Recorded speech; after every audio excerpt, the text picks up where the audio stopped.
Ayan po at ito pong si Vilma Cantos na Buricat ay nasa ICU po, emergency room sa isang ospital at sinalinan po kanina na madaling araw ng dugo. Yan. Ano po ang dahilan kung bakit sinalinan? Ay natural, ay baka natuyuan na ng dugo. Ito po ba ito si Vilma? Ito po yung nagsabi sa inyo na kaya nyo siya tinitira dahil nasa taas sila. At kaya naman sila tumitira ay dahil nasa baba nga sila. Kaya nila tinitira kasi sila nasa taas. Tama po. At dahil po dyan, yan po ay related dito sa ating topic ngayon. Kaya po naubusan ng dugo. At kanina nga pong madaling araw, sinalina ng dugo ito dahil naubusan na nga ng dugo. Sabi ko nga kanina, paulit-ulit. Dahil kaya po naubusan ng dugo ay sinalakay din po siya ng garapata at sinipsip lahat yung dugo niya. Ibig sabihin, yung tumitira sa baba, ayan, yan na yung sinasabi niyang kaya sila tinitira kasi nasa taas sila at kaya naman siya tumitira ay dahil nasa baba sila. Yan ang resulta. Kaya sinalakay ng mga garapata yung kanyang baba, kaya sinipsip na lahat yung dugo niya. Ayun po, nasa emergency room ICU dahil wala na pong dugo, sinipsip ng lahat ng garapata na nakahalos sa ubusin na yung buong bilat niya ng garapata. Yan ang sinasabi ko. Di ba? Kailan lang yun sinasabi? Na kaya raw siya tinitira dahil nasa taas sila. Yun daw mga tumitira dahil nandun sa baba. Ayun na nga po. Yung nasa baba, tumira doon sa kanyang baba. O baka hindi nyo naintindihan, yung kanyang baba, yun na yung bilat niya, tinira ng garapata. Hindi po ako nagbibiro dito. Obra ba sila dito sa kabi-kabilang tusok? Pag ako nagtusok dito, sasalaksakan ko agad ng garapata yan, magta-transform yan doon sa kanya.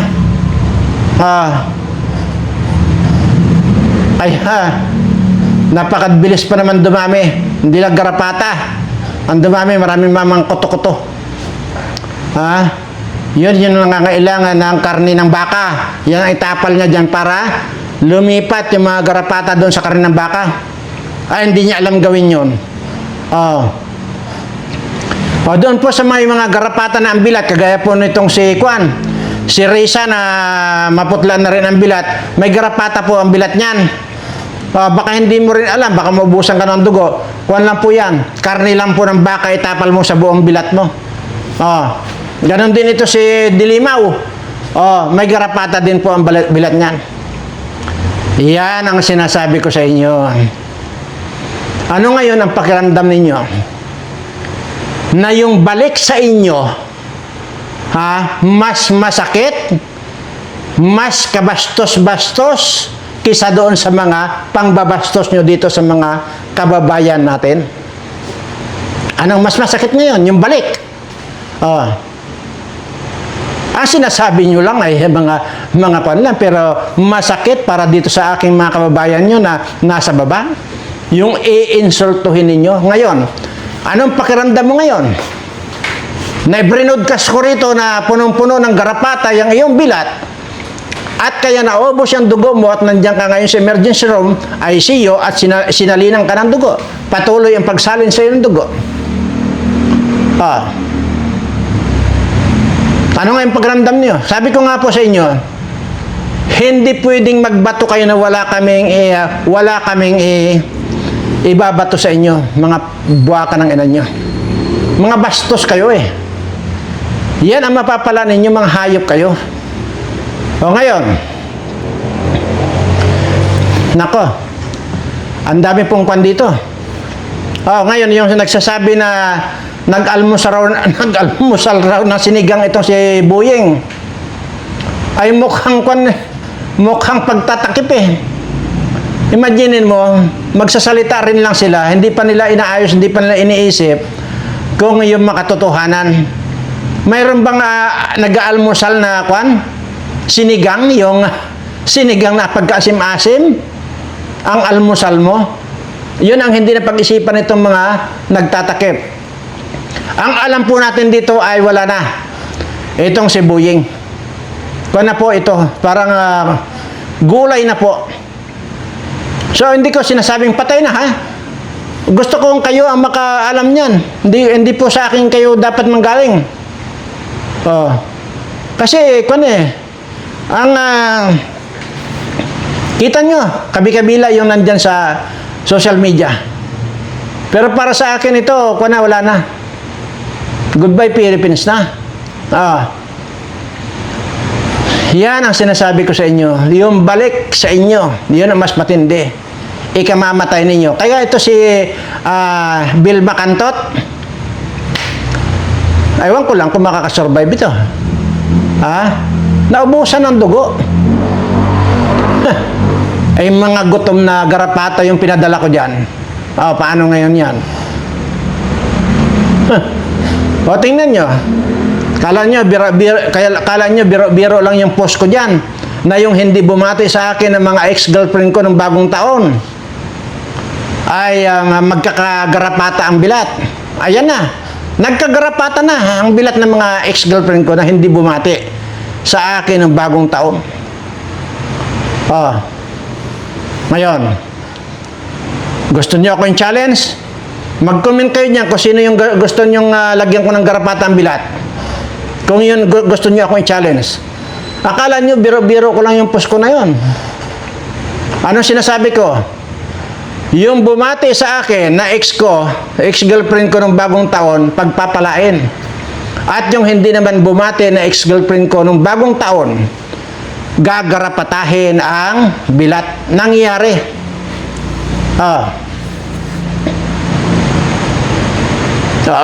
Hindi ko na pan yan. Hindi ko na kasalanan yan. Ito pa ang pag-uusapan natin. Mamaya na po natin pag-usapan yung mga bilat nilan. Pag-usapan po natin itong pare na nagpaparautog. Nagpaparautog itong pare na ito. Ito yung sinasabi ko. Na pare na adik na, manyakis pa, kawatan pa. Yung sikwan ito, itong Villanueva. Nako. Alam niyo po ba na nakapalo doon sa mga nagsasalsalan, yung mga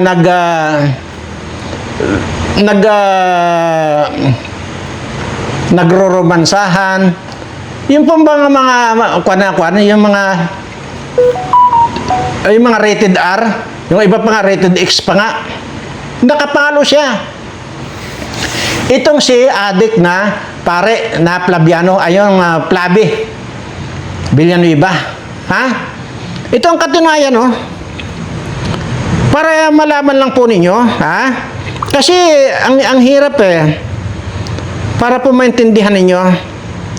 Wala pong ginawa kundi magparautog. Ayan, ito ayan.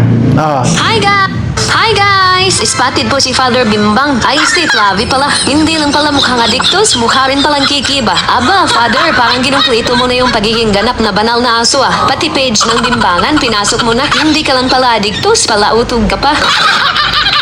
Ulit!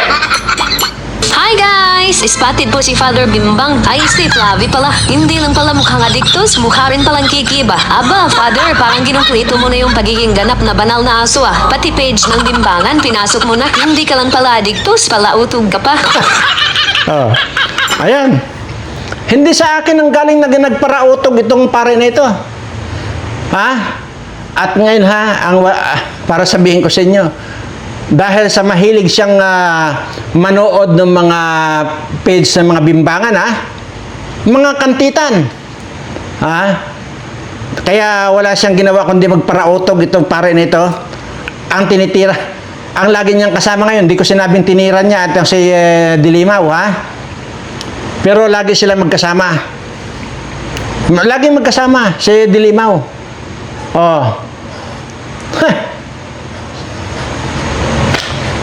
Ay, nako.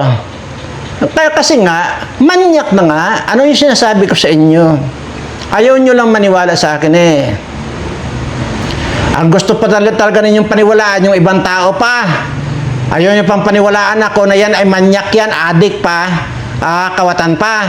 Binigyan pa ng mali-malitang pira ni Romualdez at saka ni Sandro yan. Tapos pangbibimbang lang. Supot pa. Ay kasi basta mga pare daw yan, mga supot. Naiwan ko lang kung anong ginawa niyan. Di para lang nagkukan yan. Para naglalagatakan. Tingnan mo, kababoy ng pare na ito, ha?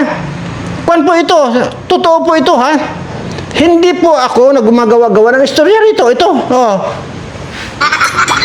Hi guys! Spotted po si Father Bimbang. Ay, State Lavi pala. Hindi lang pala mukhang adiktos, mukha rin palang kikiba. Aba, Father, parang ginumpleto mo na yung pagiging ganap na banal na aso ah. Pati page ng Bimbangan, pinasok mo na. Hindi ka lang pala adiktos, palautog ka pa.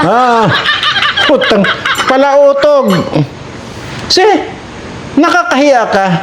Tapos yan,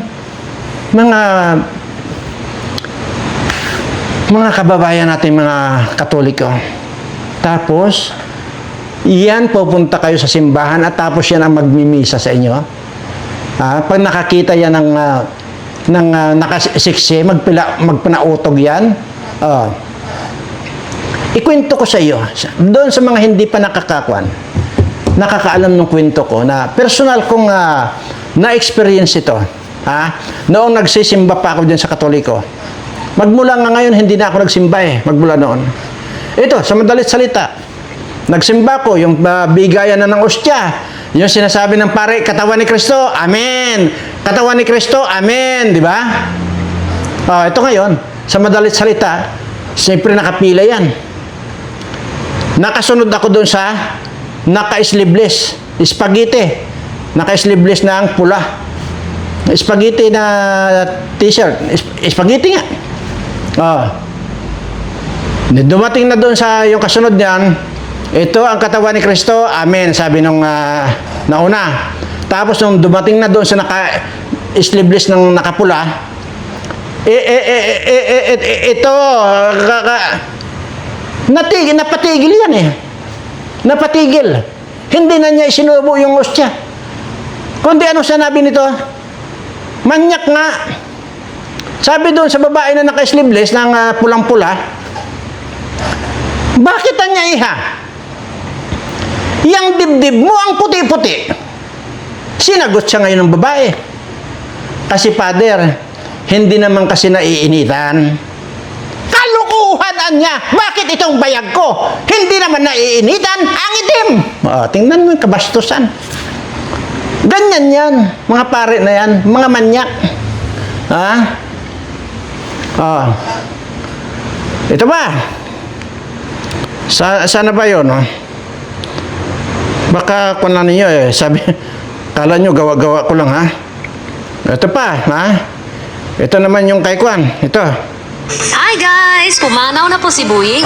Sinugod daw pala sa ospital, pero ayon sa alipin niya ay assistant pala. PK daw ang balita, masarap ang nga daw yung almusal, sinigang ba? Pero di ba mahilig magpapreskon to si Bunjing? Bakit 5 araw na daw itong nawawala? Baka totoo nga naman siguro yung balita? Nagpumanaw na ba? Ayos sinugod pala. Sana nga. Ayos nasaan na nga kung hindi totoo ang balita? Ulit! Hi guys! Pumanaw na po si Buying. Sinugod daw pala sa ospital, pero ayon sa alipin niya ay assistant pala. PK daw ang balita, masarap ang nga daw yung almusal, sinigang ba? Pero di ba mahilig magpapreskon to si Bunjing? Bakit 5 araw na daw itong nawawala? Baka totoo nga naman siguro yung balita? Napumanaw na ba? Ayos sinugod pala. Sana nga. Ayos nasaan na nga kung hindi totoo ang balita? May lalagay ba yan dyan kung hindi ko? Ay mga kwan po ito, mga alerto po ito mga nandiyan sa social media. Mga alerto po yan. So, ang sa pantahan natin dito, talagang patay na. Itong si Bunjing. So, ayan. Well, anyway, sabi ko nga po, ano pa man yan, patay man yan, itong si Vilma Cantos, at saka itong si Bunjing, kung papatay man yan sila, wala na akong pakialam doon. Wala na tayong pakialam doon, dapat lang magkandamata itong mga ito. Ito pa yung sasabihin ko sa inyo. Kung inyo natatandaan yung kapitan, barangay captain ng saan ba yun? Sa Davao ba yun? Diyan sa Mindanao, barangay captain niya si Bukol. Bukol ang apelido, barangay captain Bukol. Di ba binaril yun habang nag-live siya? Di ba? Kita nyo naman yun. Alam nyo po ba? Araw-gabi bumabaha ang luha ng mga taong nakikiramay doon sa kapitan doon sa Davao na si Kapitan Bukol.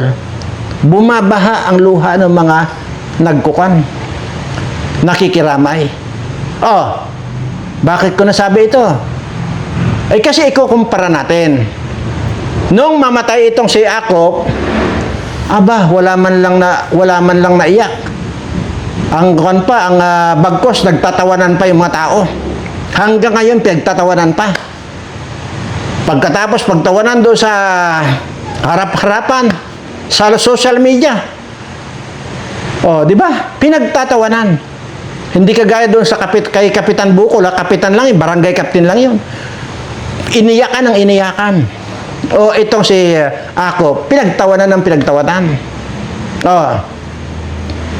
Ano pa kaya kung ano kaya mangyari kung patay na ba si Abante?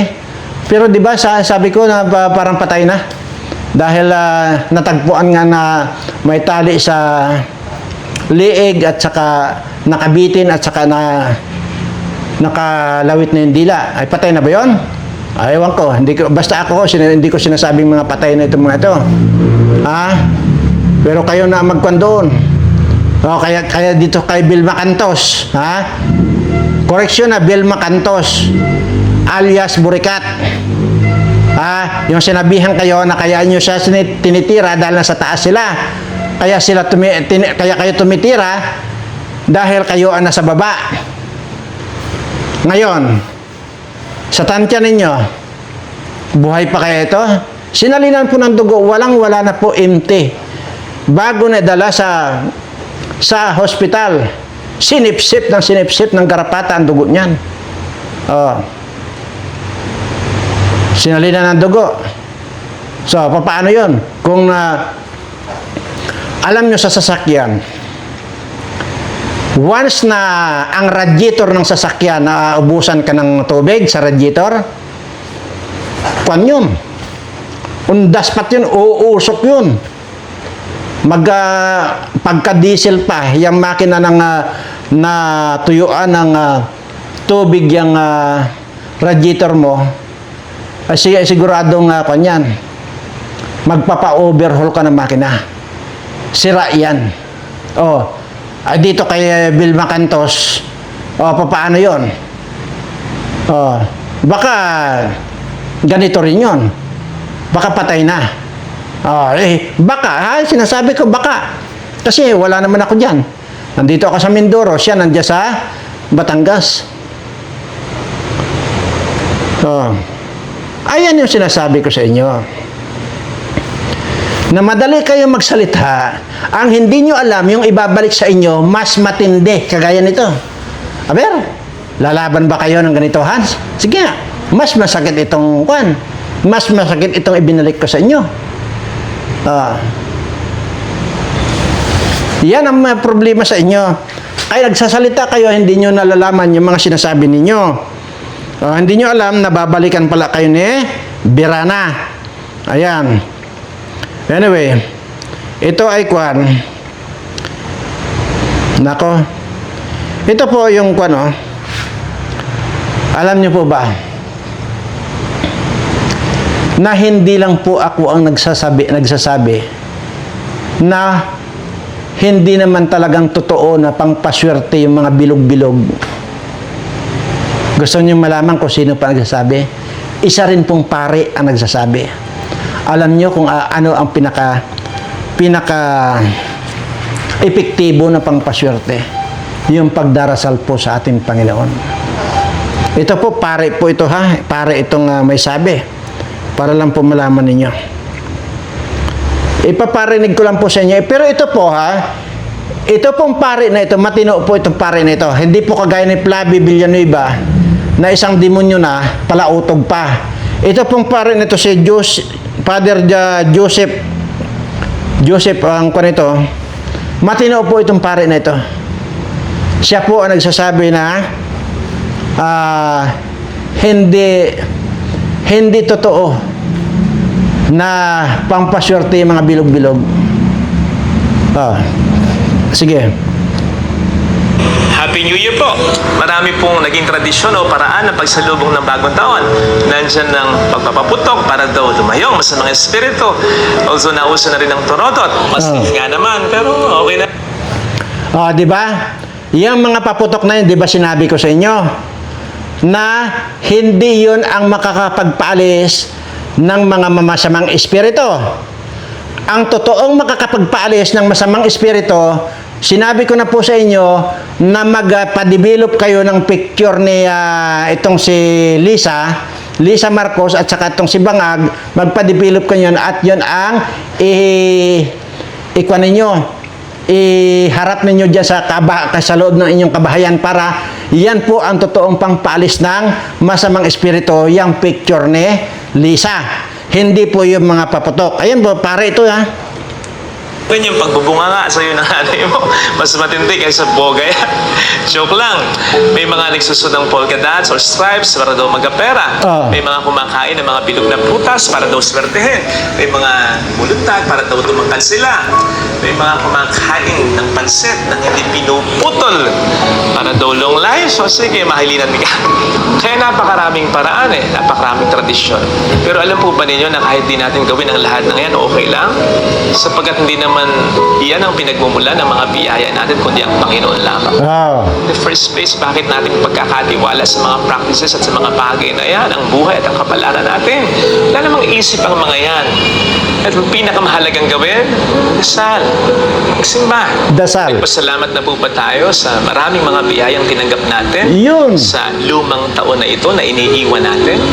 Sapagkat sigurado ako na bago magsimula ang lumang taon na ito na iiwan natin, nagdasal din po tayo for more blessings, for many blessings. Sa palagay ko, marami sa mga biyayang yun natanggap natin. Kung hindi man, marami tayo mga biyayang tinanggap sa Panginoon na hindi natin hiling. Pero binigay niya sa atin ang husa sapagkat alam niyang kailangan. Yun nga po nakakalimutan natin, yun yung sinasabi ko. Di ba, in-example ko pa yan sa Padre de Pamilya. Nakakalimutan natin na yung nagbibigay sa atin ng biyaya, yun pa ang hindi natin hinahayinan ng pagkain. Hindi pa natin isinasama doon sa ating hapagkainan. Di po ba? Ngayon, nakita ko lang po ito kanina itong pare na ito. Pero sinasabi ko, matino po itong pare na ito. Di ba po, sabi ko sa inyo, dasal. Yun po ang kandyan. At bigyan mo ng importansya. Bigyan mo ng oras siya. Kagaya na lang yung paghahain. Hindi yung maglagay ka dyan ng mga bilog-bilog. Wala pong katotohanan. Matagal ko na pong sinasabi yan. Ayan. That's it. Pasalamat din tayo sa Panginoon sa kabila ng mga naging problema natin. Sapagkat kaya tayo narito ngayon, ay obviously, nalampasan natin ang lahat na ngayon at hindi natin kinaya yun kung hindi tayo tinulungan ng Panginoon. Nagpasalamat din po tayo kahit nasaktan tayo, kahit naloko tayo, naargabyado tayo, yun. kapwa tao. Yun po, kagaya ko na lang. Sinasabi ni Father, yung nasaktan tayo. Pero, nasaktan nga ba ako doon sa yung nawala sa akin yung mga ex-girlfriend ko? Hindi po. Una, bakit ako hindi nasaktan? Ito ang una. Halos lahat sila na 999 na ex-girlfriend ko ang tatakaw kumain. Hindi na po kain lamon. Imaginin mo. Yung paalaga kong baboy, isang baboy lang yung paalaga ko. Mayroon kasi akong pit dito na baboy Imagine mo, hindi nakakaubos yun ng isang kabang bigas sa loob ng isang linggo. Pero itong mga ex ko, Isang kabang bigas, isang araw lang yan. Kung lumamon, talagang wagas. Kaya, ang tanong, masakit ba sa kalooban ko na nawala sa akin itong mga ex-girlfriend ko? Hindi, natutuwa pa ako. Oh, tuloy. Basta, hindi tayo nananakit. Hindi tayo ang naloko. Yun. Hindi tayo ang nangargabyado. Yun. Okay na yun. Kahit yun, biyaya yun ng ating Oh, yun. Basta wag lang tayo ang nanloko, wag lang tayo ang nanakit, wag lang tayo yung nag-agrabyado sa kanila. Sinabi naman ni Father, okay na yun. Oh, yun ang ginagawa ko. Never ko silang sinaktan. Ha? Never. Never din sila nakatikim sa akin ng salita na kung ano, wala po silang nakatikman sa akin ng salita. Ang sinabi ko lang sa inyo, sa kanila, sana lumigaya kayo doon sa ipinagpalit nyo sa akin. Ganun lang. Pero deep inside, sa isip-isip ko lang pati, okay lang na lumayas kayo sa akin kasi ang tatakaw nyong lumamon. Yun lang yun. Hindi na baligtad ang sitwasyon. Kaya maglaan po sana tayo ng panahon para isipin ang mga dapat nating pagpasalamat sa ating Panginoon. Correct! Yun! Di ba? Eksaktong-eksakto yung sinasabi ko. Samantalang, mag-aaksaya tayo ng panahon na maghanap ng mga bilog-bilog na ihahain dyan. Tapos hindi man lang natin naiisip, itong ating Panginoon, marami pa po ang hindi nakakaalam ng ganyan. Yun po ang tunay na pangpaswerte sa buhay, yung alalahanin mo at magtiwala at manampalataya ka sa ating Panginoon. Yan yun. Tuloy. Marami ito. Ito rin po kasi magbibigay sa atin ng inspirasyon para patuloy na humiling sa Panginoon. When we realize na hindi natin masusubukan ang kanyang kabutihan sa atin. Basta kailangan natin talagang ibibigay niya sa atin. Yan pare talaga yan Ang magbibigay sa atin ng lakas ng loob para umasa na magiging maayos ang bagong taong ito sapagkat nandiyan ng Panginoon para sa atin ay dumamay sa maglodo. Yun po ang sikreto upang ang New Year ay maging happy talaga. Hindi yung lahat ng gusto natin na matutupad, hindi yung magiging okay ang lahat o wala ng problema sa pag-imposible, kundi yung makasama natin lagi ang ating Panginoon sa anumang sitwasyon. Correct. We do not know what the future holds for us. But we know. Exactly. Hindi natin alam kung anong mangyayari sa kinabukasan. But alam natin, nandiyan ang Panginoon na hindi magpapabaya sa atin. Ito. Kung nakapagtataka na sinisimulan din natin ang taong ito sa pagpaparangal sa ating mahal na ina. Yan po sumahaba pa po ito. So yan po talaga, pare po talaga yan. Alam niyo po, kahit na bumabati ko sa korito sa mga pare ito, hindi naman po lahat, actually. Kasi sinasabi ko po itong Father Joseph na ito, matino po ito. At sana itong paliwanag niya, hindi lamang yung sinasabi ko ang tumatak sa inyong isipan, kundi ito. Kaya ko i-play ito. Dahil kanina ko lang po nakita ito.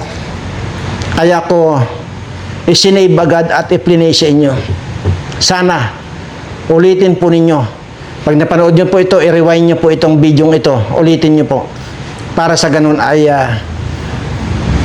kung ano yung mga pagkakaiba nung sinasabi, nung itinuturo ko sa inyo at itong inire-remind sa inyo nitong si Father Joseph. Ang sinasabi ko lang po ito, huwag ka lang kayo magsisimba kung yung paring si Flavio Villanueva ang magmimisa. Bagkos tiradorin nyo na habang nagmimisa yan. Puro kademonyuhan po na sa utak niyan. Imagine mo, nagpalautog. Walang ginawa, pare. Nanonood ng mga X-rated, mga bold. Imagine mo yan. Tapos ngayon, aywan ko kung Hindi naman. Tinira din niya si Delilah. Yun ang sinasabi ko sa inyo Anyway, pangsamantala, mayroon pa po ay kailang masyado mahaba na tayo. Pero ito muna.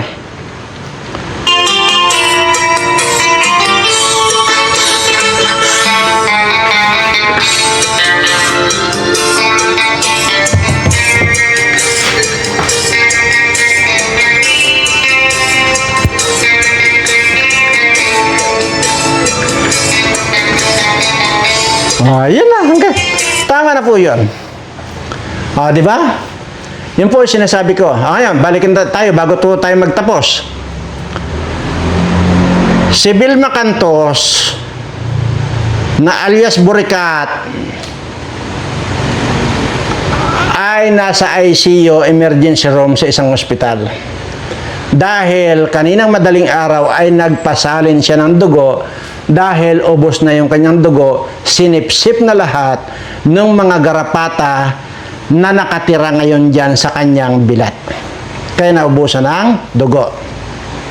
Itong si Boying Remulla, hindi ko man madiretsong dido na ito, pero yun ang pagkakaalam ko. Ayon dito sa ating mga nababasa, sa mga iba, napapanood sa iba, pero parang yun na, dido na. Saka dyan, yung ulitin ko lang po ulit yung sinasabi ni Father Joseph, huwag kayong magtatanim ng galit. Ano pa man yan? Yung asawa ninyong ng babae, huwag nyo intindihan yan. Pabayaan ninyo. Yung inyong asawa na nanlalaki rin, pabayaan din ninyo. Huwag nyo intindihin yan. Hayaan nyo. Kung hindi man kayo ang makakaganti, igaganti kayo ng mga garapata ko. Sabihin nyo lang, mag-comment lang kayo dyan, na yung mga asawa ninyo ay nanlalaki. Mag-comment kayo dito. On the spot, padadalhan ko ng garapata yung mga asawa ninyong nanlalaki at tatambakan natin ng garapata ang bilat. Yun ang igagarantiya ko sa inyo. Marami pa ritong mga, actually, isa-isa lang pong garapata ang pinapadala ko yan. Dumadami na lang po yan pag dumating na doon sa pinadalhan natin. At doon din sa nag-comment kanina nang hindi ko gustong mag-comment, ano ang gusto mo? Yung batikusin ko itong mga magnanakaw sa gobyerno na nagpapahirap sa mga kababayan ko? O bigyan kita ng sakit? Alam mo kung sino ka na nag-comment ka. Mas kakampihan mo pa itong mga magnanakaw na ito na nagpapahirap din sa mga kababayan mo.